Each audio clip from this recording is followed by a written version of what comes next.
Hi, and thanks for tuning in. I wanted to remind you of our Road to 1,000 subscribers giveaway that we have going on our YouTube channel.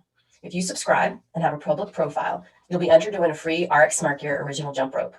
You'll get to pick the pattern of the handles, the color and weight of the cable, and you'll be getting one of the best-selling, best-performing jump ropes out there. Every time we hit a new century mark with the number of subscribers to our channel, we'll randomly select a new winner. And our friend Dave Newman is going to throw in a little something extra for each winner. So a special thanks to our sponsor, RX Smart Gear, to Dave Newman for being such a great partner, and to you for being a loyal listener. Good luck, and I hope you are our next winner. We are so excited to now have Mobility Movement as a partner. Their holistic approach to recovery is second to none. This is not just a program that helps with your flexibility and mobility, it also assists with stress release and sleep, two key factors in overall recovery. The website gives you a plan for each week, saves your favorites, gives you sleep protocols, has a specific protocol for your first week joining, and then there are these new things called open snacks, which are super cool. Here you are given quick warm-ups and cool-down protocols for the open WODs, featuring elite athletes Allison Scudds and Saxon Panchik. And who doesn't need recovery after those open workouts? The extensive library available to you is both vast and diverse. If you want to try Mobility Movement, go to mobilitymovement.com. That is mobilitymvmnt.com. And make sure you use our code Clydesdale20, all caps, to get 20% off your first 6 months. That's mobilitymovement.com, mobilitymvmnt.com. Use code Clydesdale20 to get 20% off your first 6 months. I've been using this since the first of the year, and I am sleeping better than I have in so many years. And with all the back issues I've had over the last 5 years, this has given me so much relief, and I'm able to work out 4 to 5 times a week without any pain at all. So go to mobilitymovement.com. That's mobilitymvmnt.com and use Clydesdale20 to get 20% off your first 6-month subscription. Oh snap! You got the Bethany Shadburn jersey in the back, the Bulldogs and Crocs one. I love that shirt. Yeah. Mine fell apart on me. Yeah, she signed it for me. We became friends a couple years ago, and she's just the coolest.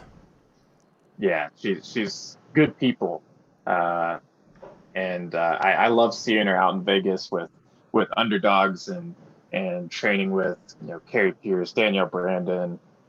You got a bunch of killers out there, and I think that's exactly what she was missing, because she trained here in Austin for a while, and me and my friend Armen, we went and trained with her jokingly, but even training with her jokingly was incredible for her, because she's like, it's normally just me. And you have to go to those dark places consistently by yourself. It's hard. Yeah. So I'm glad that she's out there, and it seems like she's thriving. I was really disappointed last year with COVID kind of screwing the season for her, because I thought she was going to burn it down. I don't know if she beats Tia, but man, I think she had a really good shot at podium. Yeah, the way she went at West Coast Classic, a lot of her things that she wasn't as good at, she got really good at. Strength, being so consistent on strength was so cool. Yeah, and then you take the ruck run where she has an engine that doesn't stop, and she just killed it. She killed everybody, men, women, children, all of them. even the women and children. Yeah. Yeah, so I'm excited for her. I hope this is her year. I fingers crossed for her, but we'll see how it pans out. Everything's so up in the air. I mean, what is this? Literally, we find out the first workout of the season tomorrow. Yeah, about 24 hours. Yeah, I'm angsty for it, man. Well, we're already recording, so this is awesome. Having a good time with our friend Chase here. Chase Long, hey, you may recognize him from Scale Is Needed. The Armin Hammer TV, Armin Hammer podcast. He was kind of the analyst that went along with Armen on some of his adventures. And what I found funny is right before I came down here to get on with you, Armin went live on IG. And I was like, Right. does he know? Is he trying to take Chase's thunder again? That's his favorite thing, man. He has to come and undermine me and all of my adventures. Um, Yeah. that was exciting. I didn't know he was going to jump on. I didn't even know he still had Instagram, to be honest. So it was cool to get a little update from the goat. Yeah. Yeah. Yeah. We love Armin, man. He's just awesome. I hope he comes back and does some CrossFit stuff in the future. But I know he's got bigger priorities right now. Yeah, yeah, the raising the family thing, I tell you. No, me too. Fingers crossed. I think he'll come back sooner or later. So I want to get to know you a little bit better. We met at TFX. I did a short 8-minute interview with you down there, but we're going to get a little more in depth and a little bit longer interview today. So I was doing some research on you, and you grew up in West Virginia, Yes, West by God, Virginia. and you were a wrestler all through high school. All through high school, yeah, man. And even went and wrestled in college as well. Well, that was next to my notes. So Ohio Valley University. Yes, Ohio Valley University, the home of the Fighting Scots. They very, very small university, and it pretends like it's in Ohio, but it's actually in West Virginia. That's a key part. Helps with recruiting. Um, Yeah. yeah, I was very fortunate to be a part of their first ever Division II wrestling team. I was in that first inaugural recruitment class. So it just was like perfect happenstance. Like I was about to graduate high school, wanted to go to school for wrestling. All of the offers I had on the table were, uh, I had some Division II offers, I had some Division I offers, but they all wanted me to wrestle at 165 or 174 and under 180. I hadn't seen under 180 at that point for like 5 years. Like I was like, oh, I was a sixth grader last time I weighed around 170, and you want me to wrestle 165? I don't know, man. Um, and fortunately, this opportunity came along at Ohio Valley University, and they offered me any weight class I wanted. Really, I could go 184 or 197, and it just panned out. We had an assistant coach at the time who was a former D1 All-American, and he was in my weight class 184. So I had an excellent training partner, regardless of who else we recruited. And if you're a wrestler, you know how important that is. You need to have a really good training group, because it's not like CrossFit where you can hit percentages and numbers and times and compete against yourself. You really need somebody that is better than you to kind of raise the bar. So having that guy was incredible. So I also I read some quotes from your coach that you were kind of like the recruit he wanted because of your leadership ability, and you ended up being a captain for 5 straight years. Yeah, man.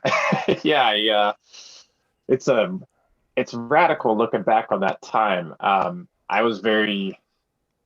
came into college and came into college wrestling with the perspective that uh, nationals and being an All-American was my end goal. I wanted to be on the podium at nationals.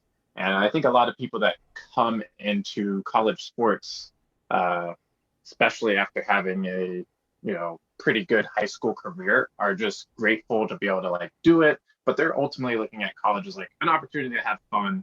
And if they're good at it, they're good at it. If not, it's not going to like crush them. For me, I very much had this vision. And because of that, I behaved and acted a certain way. Everything on my schedule, everything in my life was there to optimize my performance on the wrestling mat.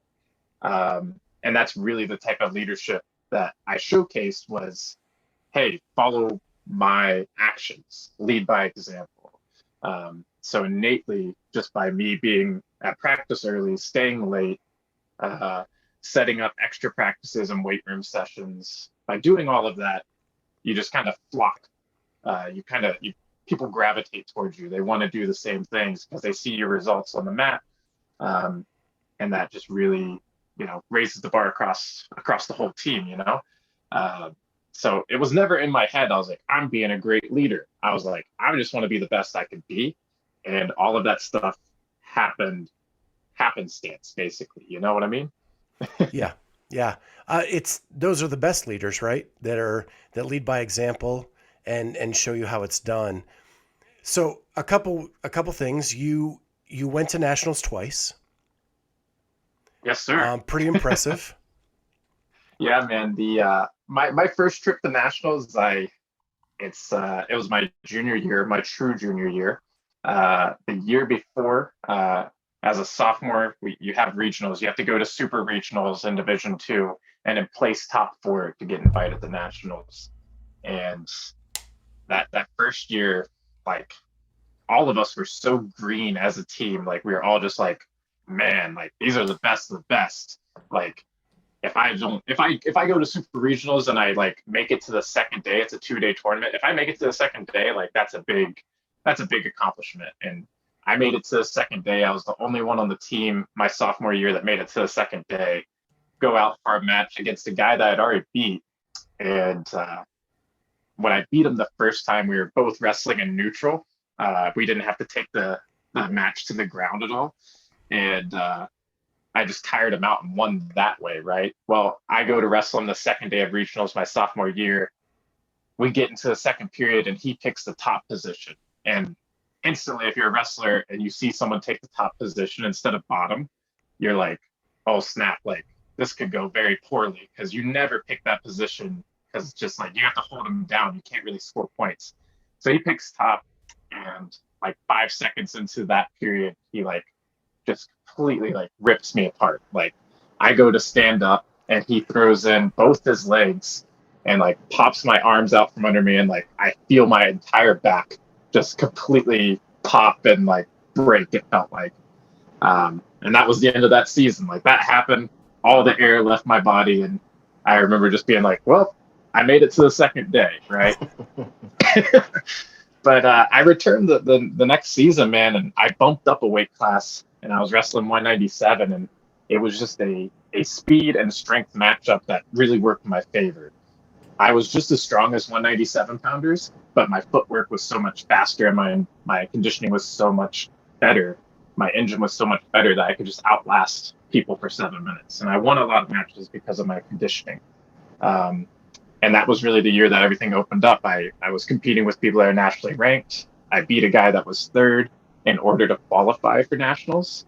And that was that. We went to nationals after that, and I was like the first one at our university that had done that for an individual sport. And that just set the expectation for the next season to return. It was a cool experience, man, because it's a super small university. I don't know if anyone knows anything about Ohio Valley University, but it's like 250 kids on campus. So it's literally smaller than most high schools. Like, I knew everybody, and everybody knew me. And it was just like, it felt like a sitcom, during that time. I was tired of hearing my own name around school and on campus. I was like, I hate this Chase guy. He's anywhere and everywhere doing everything. But super grateful for the opportunity. That following year, I ended up taking a medical red shirt. And initially it was supposed to be just a regular red shirt season in college athletics. You get 4 years of eligibility, but you can take a medical red shirt, and then you can take like a random regular red shirt where you're not competing, so you don't lose any eligibility. A lot of people do it so they can gain size and muscle as freshmen and hit the ground running their sophomore year. I ended up taking it just so I could kind of bulk up for 197. That was my plan, and then come back in a year later and really own the weight class. But what actually ended up happening is I tried to do the bulking up and all that happy stuff, and I encountered a bulging disc. I had a herniated disc in my C6, C7, and it just was like, because I'd been wrestling my entire life since I was 5 years old, there's a lot of wear and tear on your neck.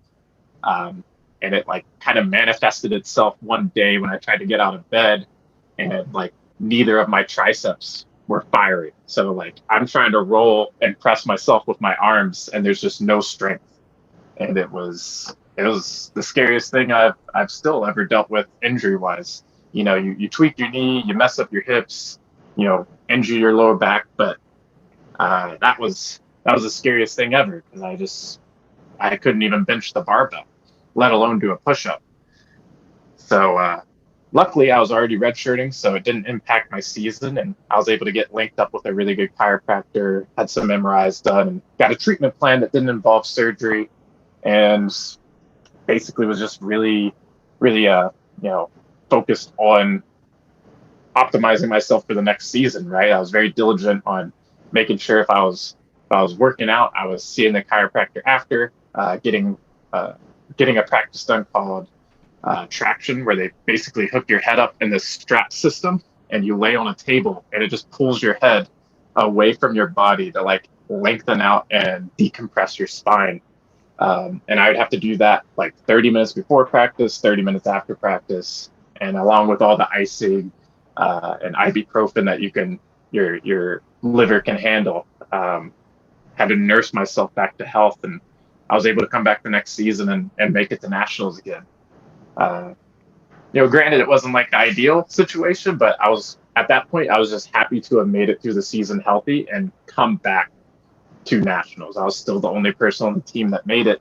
And it was still a really big deal, but for me, it had a different meaning. Instead of going to like win, I was just happy to have gotten back to where I was, because a year before that, I wasn't sure if I was going to be able to wrestle. So along with that, you have a lot of accomplishments during that time. The Elite 89, you won that award for academics. You were a Dean's List student the whole time you were there, which is very, very impressive, as I struggled to make the Dean's List ever when I was in college. And the best part of my research of your wrestling at Ohio Valley is the picture of Short Hair Chase. Yeah, he exists, man. That used to be all there was. Before CrossFit, I was just Short Hair Chase. Had the real close, faded sides, buzz top. It was a look. Yeah. You don't want anybody pulling the hair when you're wrestling. No. You have to wear a hair cap if you have long hair. I'll tell you what, too, man. In West Virginia, it's not the norm to see a guy with long hair. So if you're trying to get a job in marketing and business too, like internships, you got to be presentable. This isn't, how I look now isn't presentable in West Virginia. They would just laugh me out of the room. So that was your major, marketing and business? Yeah, it was marketing with a, minor, and public relations. I wanted to be in advertising. I wanted to do branding, and it worked out. I feel like it's so rare that you actually get a job in your major, especially without like additional schooling. But I was just really relentless with kind of pursuing my network and the connections that I made while in college. Been super beneficial. That's the name of the game. So I don't know if I remember this correctly. I think I was watching a Sand podcast, and you had talked about at one point in your career, you wrestled Tola Moraquino. Yeah, I did wrestle Tola. Now I doubt he remembers it, because this is how it came about. He wrestled for West Virginia State University, and that is another school that's within West Virginia. I don't know how long Tola was there, but he was there that season. And the year before, the guy that they sent out for my weight class was just a complete scrub. Like, he was not good. And I go into the week leading up to this match expecting the same scrub, right? Like, people keep the same rosters. I was like, it'll be a pretty easy home match against this guy that is not good from West Virginia State University. And I walk into practice on Monday, and my heavyweight, who I trained with a lot, shows me on his phone. He's like, a video of a guy lifting. And at the time, I can't remember if it was 275 or 315, but he had obnoxious amount of weight on the bar, and he's jerking it overhead and then overhead squatting it. And this is like 2013. I hadn't even really done any CrossFit, let alone seen any videos of anyone doing that type of weight overhead. I was like, that's fake. That's 100% fake. And then like the video, you hear it hit the ground and it makes all the noise. I was like, okay, maybe it's not fake. And so instantly, like, I'm like, oh, cool. I'm in for it on my home turf against our arch rivals. I'm going to have the hardest match of the night because this guy is a freak of nature. And I remember like the whole week, I was just like, man, I hope that guy's not actually 184 or 197. I hope he's not 197 because I don't feel like dealing with all that. That is the scariest thing I've ever seen. And lo and behold, the night of the match comes in, you all weigh in together. I see him. I was like, that's definitely the guy from the video. That looks just like the guy. Here we go, you know. And at the time, I'm like a national qualifier. Like everyone knows that I'm pretty good at this wrestling thing, so I'm sure it's on his radar. But we walk out, slap hands, and thank God that he is talented at weightlifting and probably a great football player, but he was not good at wrestling, dog. He just didn't. He did not have it for the wrestling. He didn't have the stamina, the conditioning, or the positioning that you need to last in a college wrestling match. So I was able to wear him out. He was super explosive. He was doing all types of crazy stuff. Still some of the wildest things I've ever wrestled against. Like, you know, he at one point he like broke away from me because you're normally locked up here, right? He like breaks away, hits the mat, does like a 360 spin, and then like tries to get a double leg on me. And like I'm quick enough and conditioned enough that I was like, it's not going to happen. But in the match, I was like, this guy's like, he's explosive. Like if he gets, I got to be on my toes the entire time. But yeah, and then, you know, I win the match, get my hand raised, and fast forward like 4 years later, this guy, CrossFit Games with, what was it? Invictus Boston? What was that year? Yeah, the Back Bay team. Yeah, Back Bay team. I remember hearing his name, and that's a name that you don't forget. And then I saw him, and I was like, that's the guy. Of course he'd be good at CrossFit. He was putting up 315 like it was nothing when he was like 11, so whatever. Yeah, last year at West Coast when he tried to double the last rung of the ladder. Yeah, and everybody else is like struggling to get there, and he's going to touch and go. Yeah. So rude. He seemed like a really good cat. I haven't talked to him since that match. That's the only match that I can remember in college where I walk off the mat, shake my coach's hand, and instead of them being like, hey, good job, Chase, that was a great match, I go, we need to recruit that guy. I was like, how am I going to wrestle and beat this guy? And you're thinking of recruiting him for next season. What the heck? But, you know, they just saw so much talent, and I can't blame him. Explosivity like that isn't natural, man. Yeah. So we're going to move into the next phase of your career. You graduate with your marketing degree. What's next? Was it directly into Flo, or did you start something else first? That's a great question. So I went directly into working for a NBC and ABC news affiliate.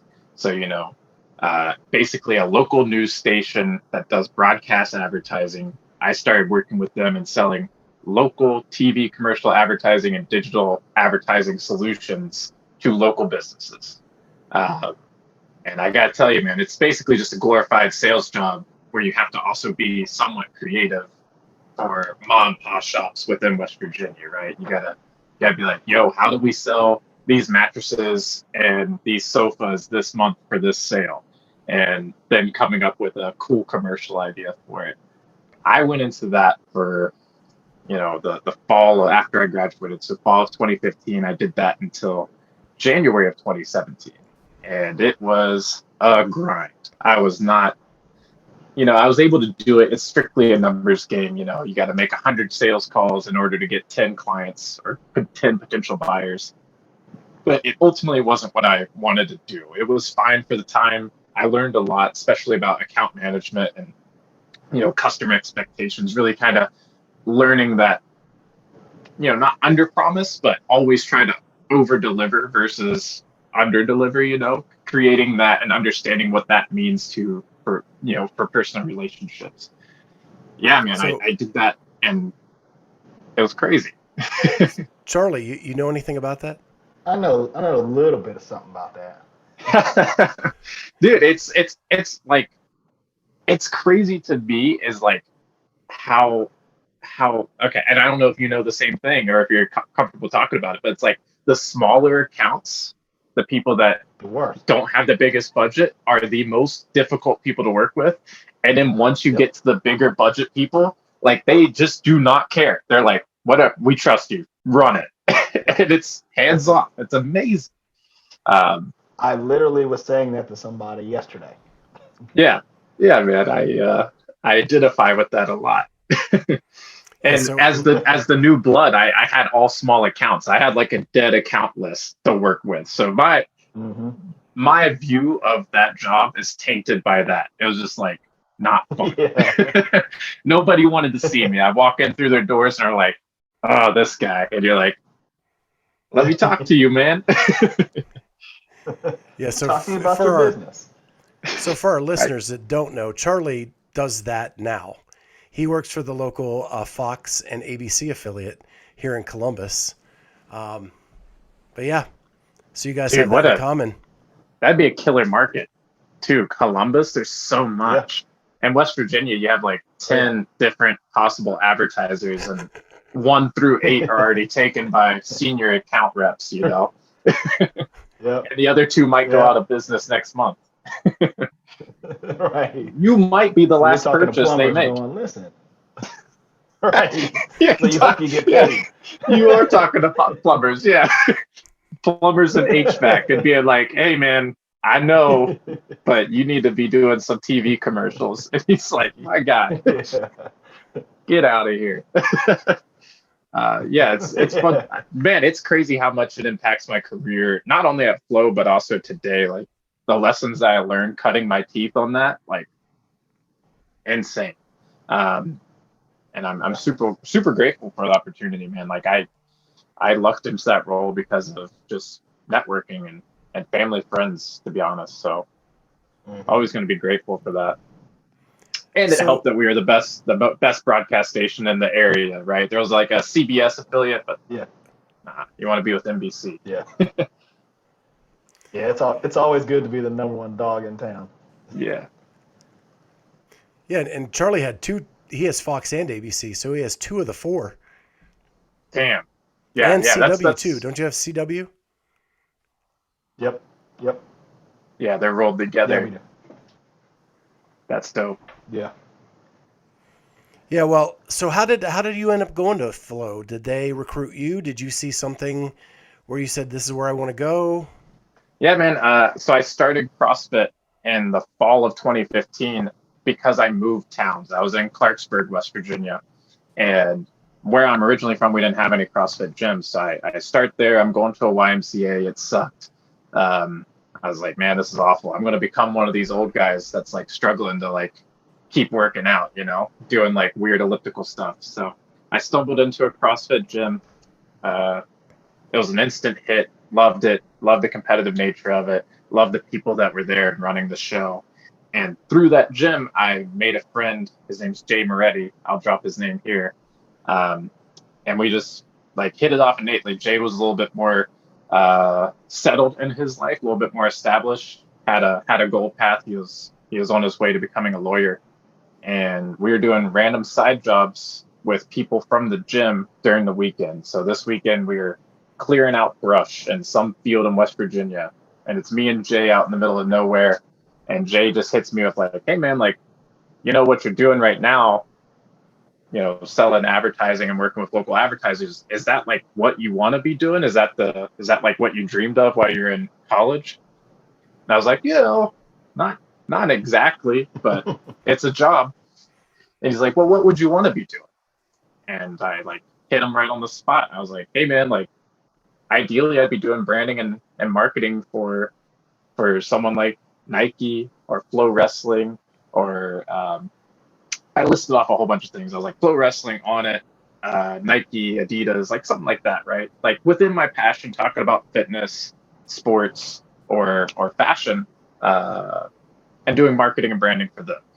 And he said, Flo Wrestling. He's like, is that any relation to Flo Track? And I was like, yeah, they're all related, man. And he's like, that's good to know. I got a guy at Flo Track. Let me put you in contact with him and see if there's any type of opportunities. And he put me in connection with a guy at Flo Track, and sure enough, like they had some opportunities with Flo Elite for a marketer. They've been looking really hard for a marketer to come out and join Armen. And it's funny because I was listening to podcast during this time because I was a newbie at CrossFit, so I was so obsessed with everything. I was taking in all the content, and it was probably February of that year, and this is like August of the following year, or of the same year. And I remember hearing a podcast episode with Armin saying like, yo, I'm moving out to Austin, looking to build this thing called Flo Elite. So if you know any marketers that can help me build this thing, send them my way. Or if you are marketers, send us your information. I remember hearing that and thinking, oh, what a cool thing. And then, you move to that fall, and I'm applying for that position. And I'm having interviews with the people from FloSports, and I get to talk to Armin, and we talk on the phone, and it was as if I had discovered my long lost brother. Like we just, we could finish each other's sentences and thoughts and be in the same spot just right off the cuff without even knowing each other. A lot of it because of how much I listen to podcasts, but also just, we innately got each other. And yeah, that was it. After that, it was a perfect fit because, I feel like once I got to FloSports, I realized like Armin is like this big character, right? And if he's happy with something, he's going to champion it, right? He's going to talk about it all the time. So me hitting it off with Armin on the phone, like, was a lot. That's why I got the job, is because he was like, that's the guy. I don't want any other guy or any other person. This is a perfect fit. And came out to Austin, Texas, February 2017, and have been here since. And Flo was really a channel designed for niche sports, right? To give them an avenue to be able to get some play and some broadcasting, like track wrestling, things like that. And then CrossFit kind of dipped their toe in the water with Armin there, or not really CrossFit. Armin did it about elite fitness sports. Yeah. It's, their specialty is the fans, right? Just like people are fanatic about basketball and NFL, well, people are crazy about high school and college track. People are crazy about college wrestling. People are crazy about diving. And there's no representation on ESPN or ABC or CBS for these sports, really. And it's the same idea was applied to CrossFit because there was all these big throwdown events. At the time there was a lot more than what ended up happening. Like it was like every other week people were announcing another throwdown that was like going to be a big deal, and all the big name athletes were there. So it really was born out of that idea and providing a really nice production and streaming service for those fans. But what ultimately ended up happening is that the environment, the CrossFit live competition environment, wasn't strong enough to maintain that type of subscription service. Like we basically were operating at a loss, from my understanding. It cost us so much to put the production on and to purchase the rights for streaming the event that there was no way we were ever going to have enough subscribers to offset that cost. So it was always just very difficult. We were really relying on Wadapalooza and Granite Games. And every year it felt like those conversations were like in flux of whether we were going to sponsor them or not. And I think ultimately with the changes that CrossFit put down, it just kind of, crushed everything. And now it's just a news site. Yeah. Not to say there's anything wrong with the news site, but they don't get to do as many fun things. And that was a lot of what me and Armin ran into, is because it wasn't the most revenue generating site, it was hard for us to go and do fun, cool content ideas. Like we had to beg and scratch for, beg and claw for every quarter that we got for production. So, but from that grew some really outside the box type Arm and Hammer TV content. Yeah, yeah, Right? man. It kind of and developed and grew the legend of Arm and Hammer. Absolutely. It became the Armin show, really, because he's the guy bringing the ammunition, but he's also the character, right? He's got such a way with presenting himself on camera and being engaging and being entertaining that innately any idea that we come up for Flo Elite was going to involve Armin. So it's like, hey, we're doing a shoe review. Well, Armin's not only going to be the star on screen, but he's also going to be the guy that's writing the creative. Like, what is the concept? And it's going to be as wacky and as weird as he wants because it's his personality coming through a channel. And then you add me, Cliff, and Kyle to the equation, and we're just there as like, propane or gasoline to the fire. Like, we're like, yeah, of course. Why wouldn't we have Jacob Hepner shirtless and doing some type of weird bingo thing? Let's do it.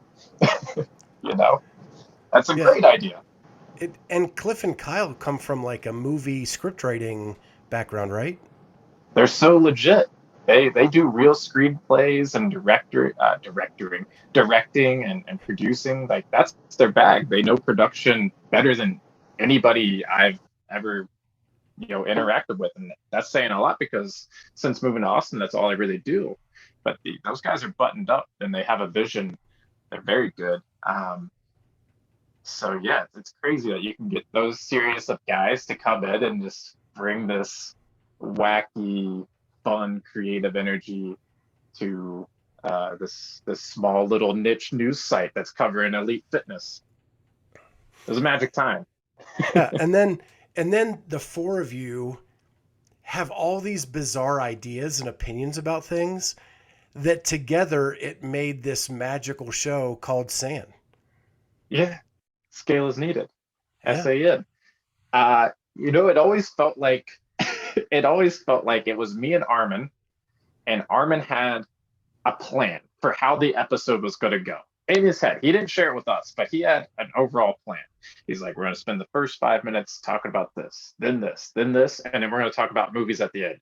And it always felt like it was me and Armin battling Kyle for where the show was going to go each episode. And Cliff is like this unknown factor that could just come in and either be with me and Armin or with Kyle. And that's how the best episodes were created. We're just like, who's going to drive the direction of this show? Is it going to be us talking about things we need to talk about because CrossFit regionals are happening? Or did Cliff and Kyle stay up really late watching Rick and Morty and maybe eat some edibles? And now that's what we're going to talk about.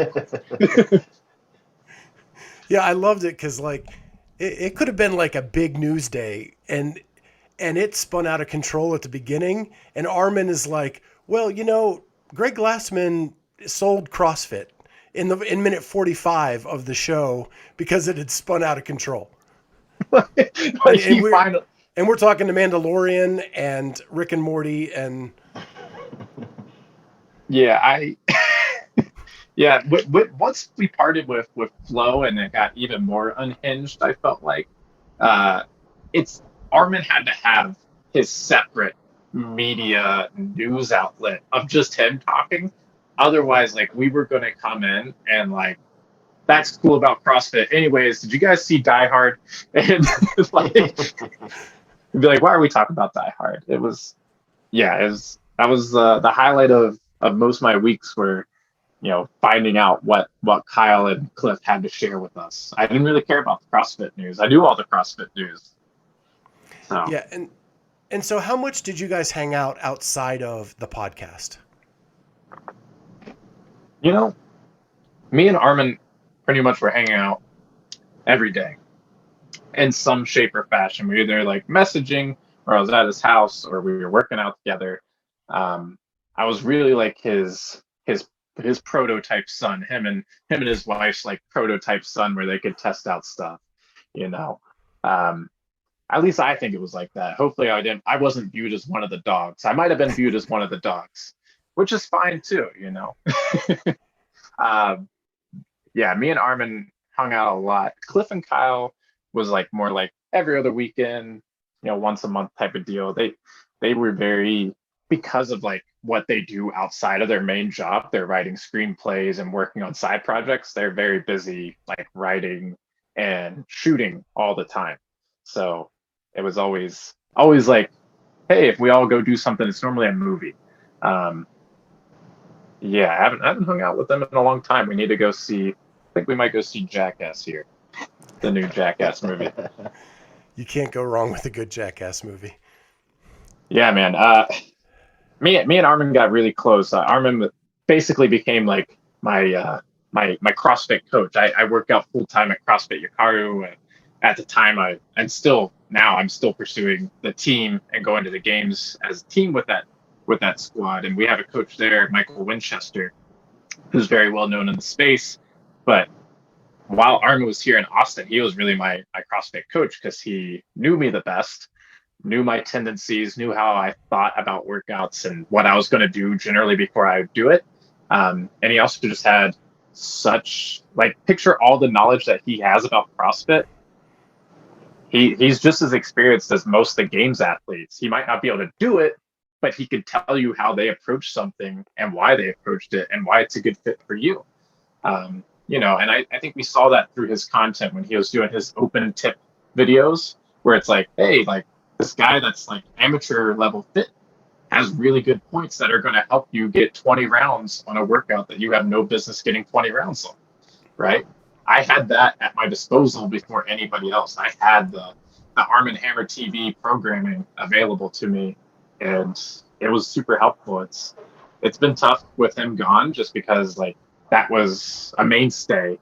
Like if I was doing the open, if I was doing quarters, if I was doing a local competition qualifier workout, he was always in my corner to give me like, his counsel before I took on anything challenging like that. So yeah, that's one of the big things that sucks with people moving away. You lose your gym bros. Yeah, and you got an opportunity to travel with him some, probably because of your new job and having booths different places. But, he used you a lot as an analyst when looking at regionals or sanctionals or whatever they're called this year with the CrossFit season. Yeah, that was like a natural fit. I was still doing a full-time job. He's doing the full-time YouTube thing. But I still have my passion for the sport. And it was like accumulating all this knowledge and still watching all this stuff and being tapped into all the social media and not having anywhere to like share it was like, that's killer, right? I didn't really have the, I would say, all the capacity or the time on my hands to just create my own YouTube channel. So it just felt right to work for Armin on these things. It was like, hey, like, let's bring the band back together and go talk about Wodapalooza, do some pre-game coverage and do some live content while we're there. I'll be the cameraman when I need to be the cameraman. I'll be the blog writer if I need to write a blog. So a lot of times it was just like to have support. There was a lot of things that were happening that weren't necessarily part of the content going out. Armin goes to an event like Wodapalooza and he's like in conversations all day, and he needs somebody to kind of be his project manager. Like, hey man, like the elites are about to be up at Bayside, like you should probably get there. Or at Granite Games, it's like, hey man, we got to get out to the football field because you're going to miss this event. Otherwise, just pulling him away from conversations because that guy has to stop and talk to everybody. But we also got to do some fun stuff like go out to the ranch and see the CF&D L1 in real life and experience that. That was really cool. And a whole bunch of other side missions, if you will. Go and hang out with Bethany Shadburn as one of them, kick it with Brent Fikowski. All fun stuff. I was just really grateful to be the person he thought of as being his analyst guy. Yeah, it's funny because we interviewed Armin a while back. He is still, to this day, our longest episode ever. How long is it? It's a good 90 minutes. He can talk, man. Yeah, we tried to cut it an natural. hour, but he just kept going. That's incredible. Yeah, he just talks over it. Yeah. He's like Kanye West during his award acceptance speeches. He's just like, I'm gonna talk over the music. Like, Right. No, that sounds totally right, man. Always have to factor in if you're doing something with Armin. Like if we were doing a live stream or a podcast or like even just a little like video clip for YouTube, I always like buffered like an hour on the back end just because I knew it was going to run long. I'd be like, well, it's a 15-minute video. I'll probably be gone for like 2 hours and 45 minutes. Well, I want to That's talk always about good. some other people in your life. You are engaged right now. Yeah. Yeah. Crazy, man. So how did you and your fiance meet? So me and Linda met through CrossFit Yakaru. And she doesn't agree with this first story, but this is how the first story happened from my perspective. So in my opinion, it's correct. So I had been at CrossFit Yakaru for about 3 weeks, and I joined during the middle of the open.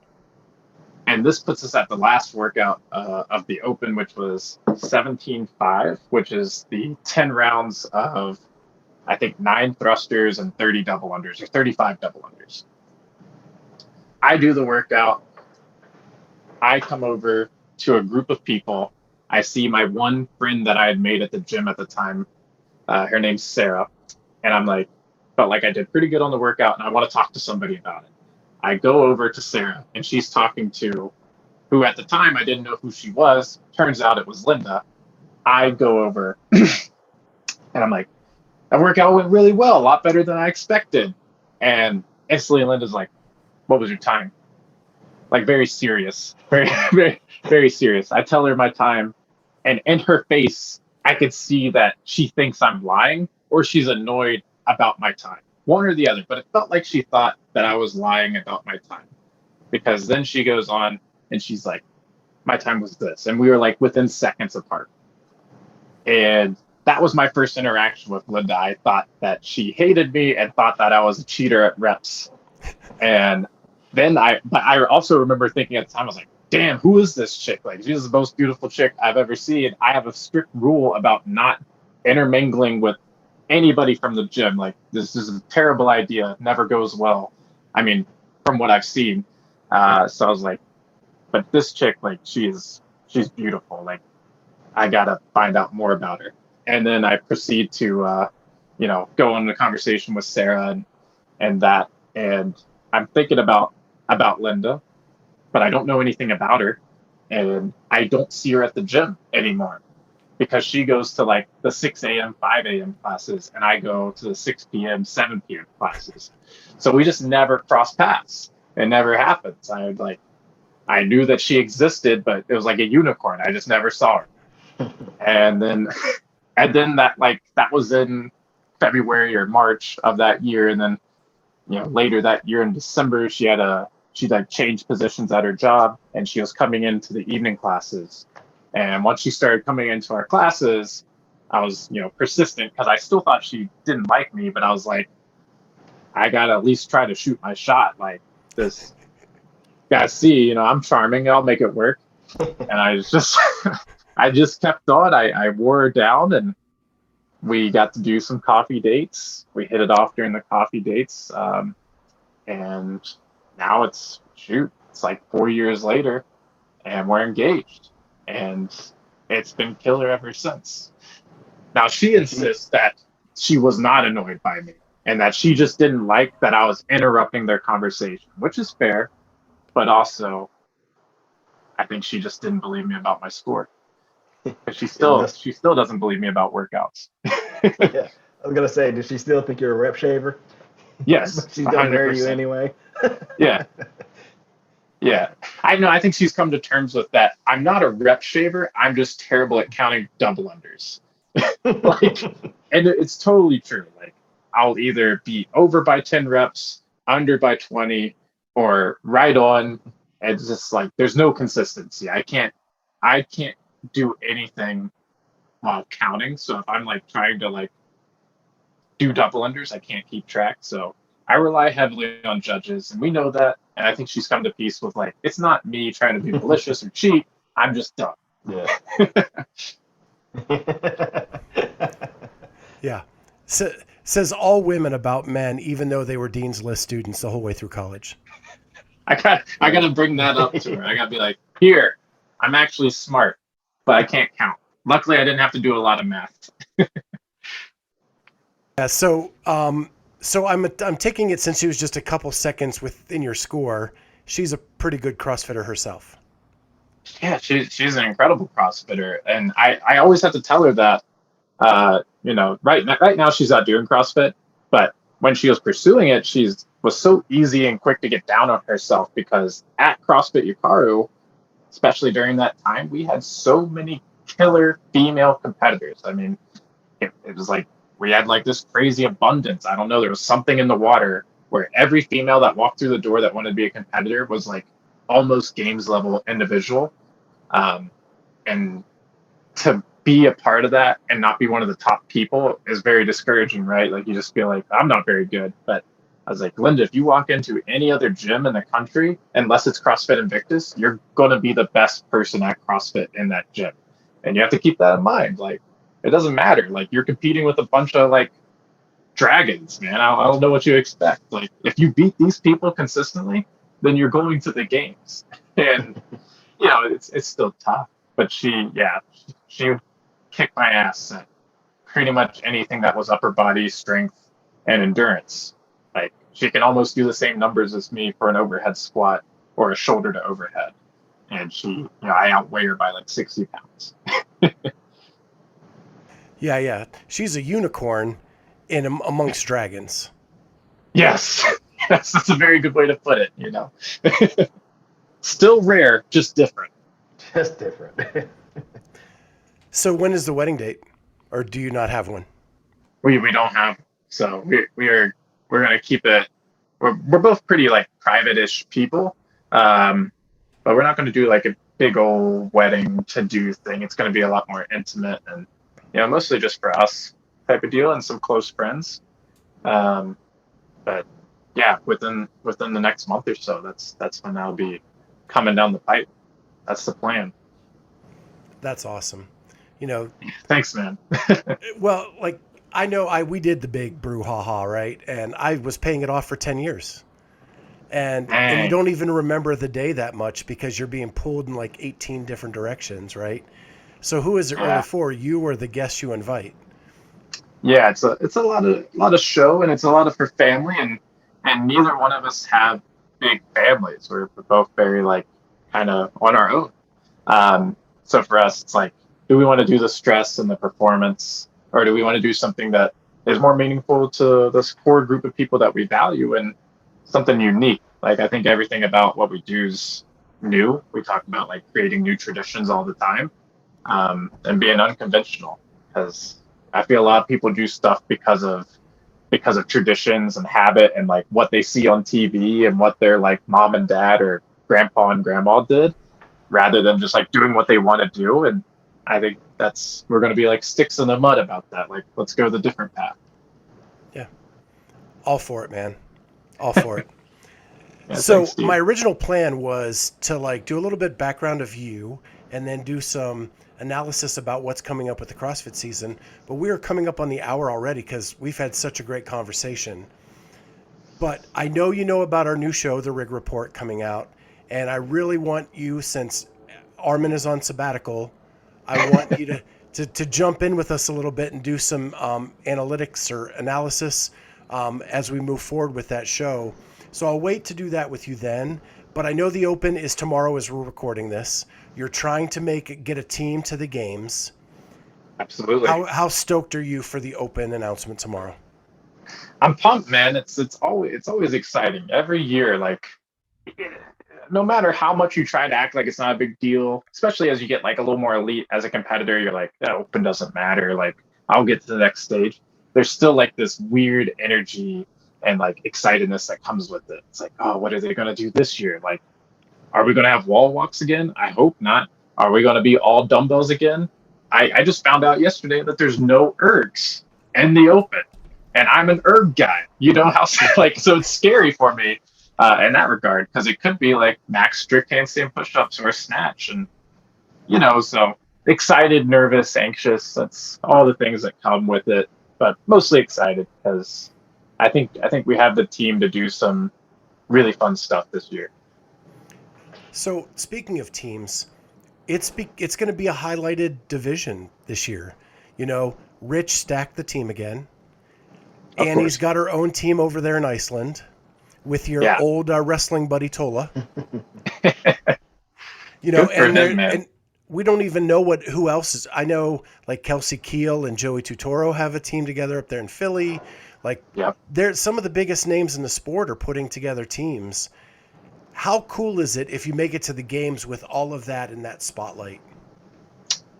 Like, that's the dream, you want to make it to the games when the competition is at the highest, right? You don't want anybody to be like, it's a fluke that they're there. Like, you made it because the field was easy.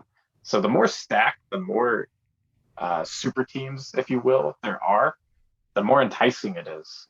It's extremely exciting. I feel like there's a lot of workouts where we can definitely hold our own and beat people. There's a lot of workouts where we definitely will, have to, minimize our damages, if you will. I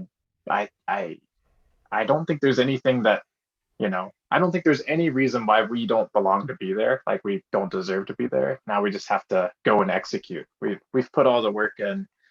And I think with the super teams, and what you always see is it's these weird affiliate teams that are training all year together, know each other like the back of their hand, that show out. The Travis Williams example when he had his super team, incredibly fit individuals, but there's a little bit of mismatch that year that they tried to pursue the games. And then you see Mayhem, and they're always together. They train together, they breathe together. I don't know, man. Like, so I think it'll be a lot of that. You're going to have the super teams, and they're going to be fun to watch.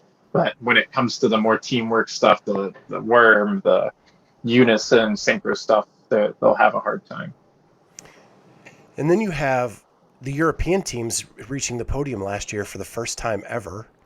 So now it's not just like a U.S. thing, right? That everybody's getting better around the world. So I think that's even making it even more exciting on the team side. Yeah, it's like now it's like, you don't want to be like a nationalist, but like whatever you could be like in that position, like I got to carry the torch for like the U.S. I got to carry like, even when it was regionals, like we're carrying the torch for like Texas. So like take that to the next level. It's like really fun and exciting to watch. The more competitive field gets, like Australia team, European team, come against a U.S. team. Like I feel like all of that is good for the sport and makes it more entertaining. Yeah. Well, Chase, it's been awesome, man. We're right up on the hour now, and I don't want to take too much of your time, but I want to thank you for joining us. It's been a great conversation. I loved getting to know you better, and we're hoping to see you much more in the future. Absolutely, man. I'm totally down to jump on the new show. I got to do a little bit more research, so I come with it, I appreciate y'all, deciding to have a little interview with me. It's a lot of fun to travel back during time. It's been a journey, man. I'm extremely grateful for everything. Yeah, thanks a bunch, man. We appreciate it. Yeah, of course, man. Anytime.